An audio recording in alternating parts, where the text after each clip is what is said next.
This countdown was not easy to do because when the Saw movies first were coming out, I was obsessed. I was a huge fan of the series, especially early on. I used to rewatch the earlier films over and over again to get ready for the new ones each and every single Halloween.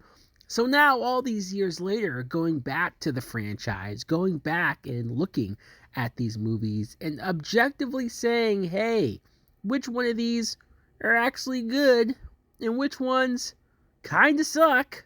That's what we're here to do. The worst to the best in the Saw franchise. Let's start at the bottom, the very, very bottom. This is a movie that I have no problem saying is bad because it is. And I kind of felt this way as soon as I first saw the movie. At number 10, Jigsaw. This movie, this Saw film, came out a few years after the last supposed Saw movie, the final chapter, and so it was coming in and almost feeling like we have the opportunity to do something new, to do something different. And in some senses, yeah, if you're gonna do the movie, sure, fine. But I think they tried too hard to go outside of the comfort zone of what a Saw movie should be. They went almost too big, which when you see the budget, it's surprising to even say that out loud. But they did. The characters, the group of characters that are going through the usual Saw treatments and the traps and the levels of what they have to do to survive, it feels like it's been there, done that. And then some of the traps. I remember the trailer seeing the lasers trap and thinking, this is dead. This is dead. Why are they doing this? They have officially jumped the shark. And then you get the reveal. The reveal of who Jigsaw is now. They try to trick us by thinking maybe they brought John Kramer back. Tobin Bell is in the trailers. And these are all flashback scenes. So, no, that's not the case. The reveal, the twist of the person, so lame, so underwhelming. This movie is the most forgettable out of all of them as well. It's the one that I have less interest in ever going back to rewatch. Number 9, Saw the final chapter. And this hurts because this was supposed to wrap things up. This was supposed to be the epic conclusion of the original Saw through line, the stories that were going on for 7 movies. And I just think that they dropped the ball. They failed to give you something satisfying. They failed to give you something that really even made a whole lot of sense. You have Jigsaw's wife, ex-wife, Jill, who had been chased by the new Jigsaw apprentice, right? Hoffman. The whole movie, he's going after her, really for no reason. Like, why?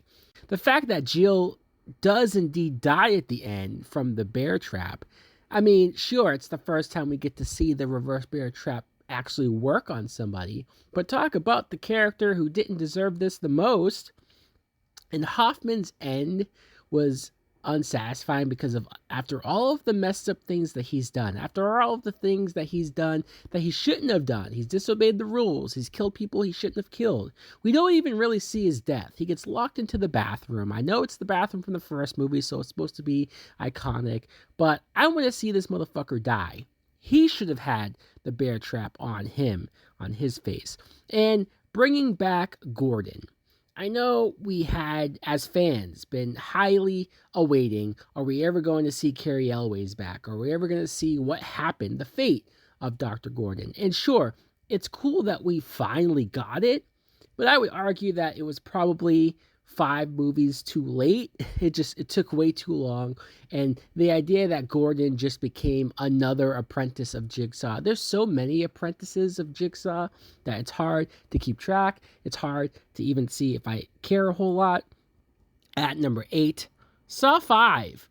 A movie that I don't hate. I don't. I could probably still put this on and watch it and think, okay.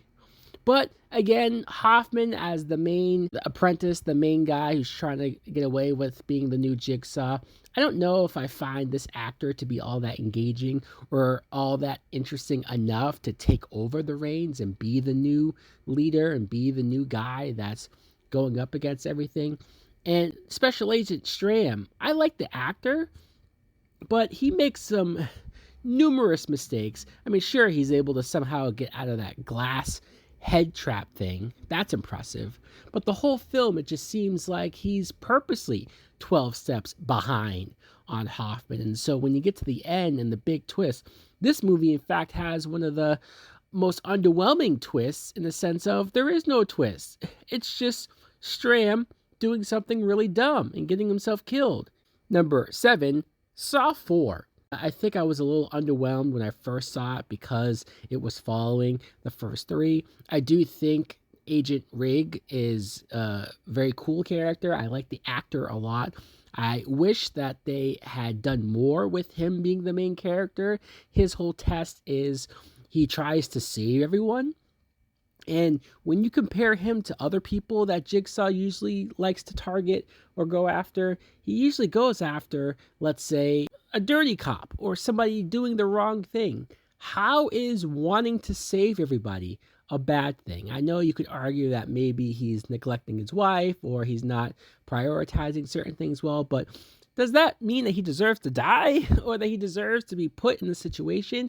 It's a bit of a stretch. It's the first time that you kind of feel like they're stretching to have a reason to go after somebody. And I also felt like the traps here were just okay.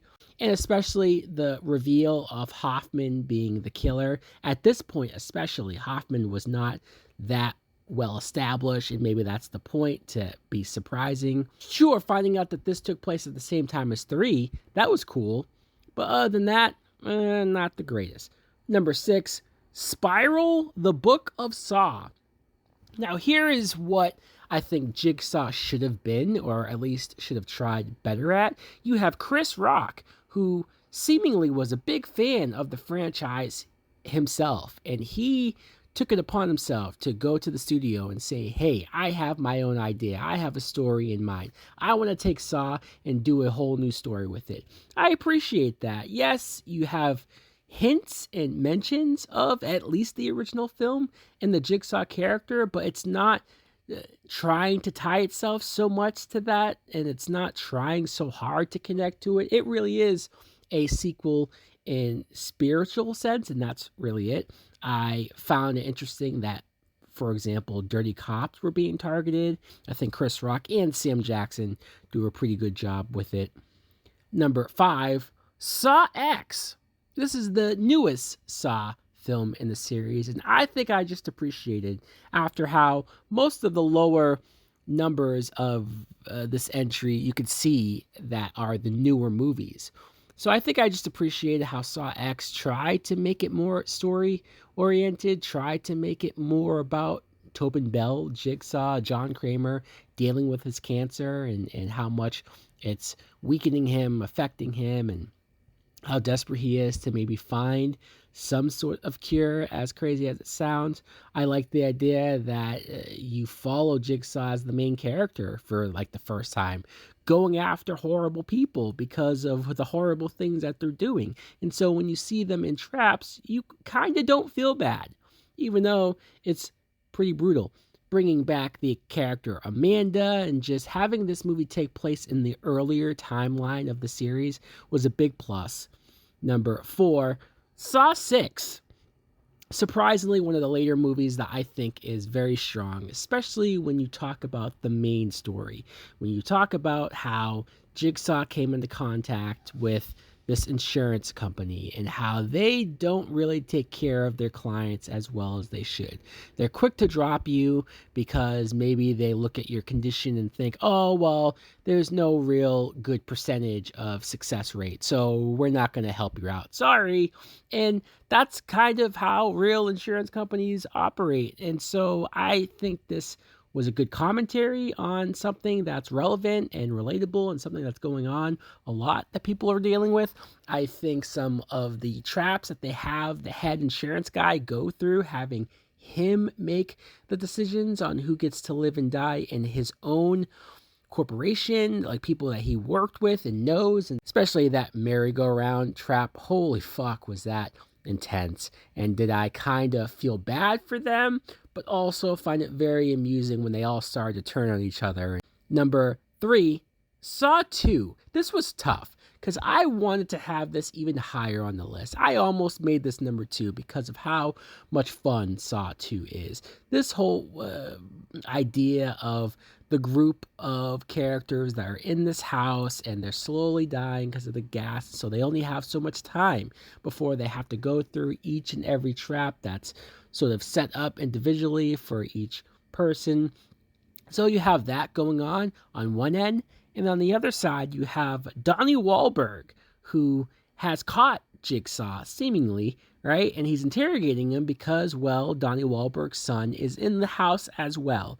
And seeing him get angry, not listen to Jigsaw, and just lose his cool, you see what kind of cop he can be when he's not taking order and he's not doing the right thing. And it's one of the best twists as far as when you see the clues that were set up early on, when you see the payoff, when you get the reveal that Amanda is the apprentice. And this was early enough on to where being a Jigsaw apprentice was new and shocking and actually stood out as something cool. Number 2, I slight edge to Saw 3. I really enjoy Saw 3, mostly because of the dynamic, the relationship of Jigsaw and Amanda. It's fascinating to see him try to help her, try to guide her. She is so troubled. Amanda's so flawed. She cuts herself. She doesn't have complete confidence in herself, doesn't know if she could truly do it, but then she also gets angry whenever she sees Jigsaw interacting with somebody else, or maybe she thinks that she ultimately will fail and she's scared of it. I mean, very intriguing to watch. And then you have the other character, Jeff, going through his own personal demons. Each trap he's dealing with people who had some part of the death of his son, his little son that was hit by a car. It was all an accident, but still, it ruined Jeff's life and it ruined his marriage. And it's just weird to see somebody in this dark place in themselves, because as a viewer, you could almost argue that, dude, what the hell? You're not helping these people. You're not doing anything. But if you put yourself in that situation, if you were that angry, how many times do you sit there and you hate somebody because you really feel like they wronged you, and you sit there and you think you just want them dead, or any dark thing you can think of, and this guy's really living through it, and you see what that does to him. Number 1, though, it's not too hard to figure out: the original Saw. It's amazing how after 10 films, I still find Saw 1 to be the best. I still enjoy this movie immensely. I love the setup of it. I love the two characters of Adam and Dr. Gordon waking up in the bathroom and having to figure this out together, what's going on. They don't trust each other. Some characters know more than they're willing to let the other know. And you get slow reveals of certain things that the Jigsaw killer has done in the past, and Danny Glover's character as a detective trying to figure this all out, but when he loses his partner, he slowly unravels and become unhinged as well. You have the character of Zepp, who has Dr. Gordon's family kidnapped during this whole process. I just think all of this works. I think the score by Charlie Clouser really puts this film over the edge and gives it that tone. The direction from James Wan also establishes how a Saw movie should look. The bear trap scene with Amanda, it's iconic. It's still as minimalistic as it is compared to the later traps, and how bigger and how over the top those traps got. It's amazing how much a trap like hers can sit with you just because of how it's presented. And also the twist. I mean, I'm not going to say that the twist in the first movie is the best in the series, because that could be debated, but I'll never forget my reaction and how I felt from this first twist, because this was shocking. This was something you don't see coming, and it makes you rewatch the movie in a different light, knowing. And also, you can't help but think that every sequel tried to live up to this moment, tried to live up to what this ending was able to accomplish. So guys, let me know in the comments below, what do you think of the Saw series? What's your ranking for your top worst to best? Thanks for watching. Like, comment, subscribe. Later.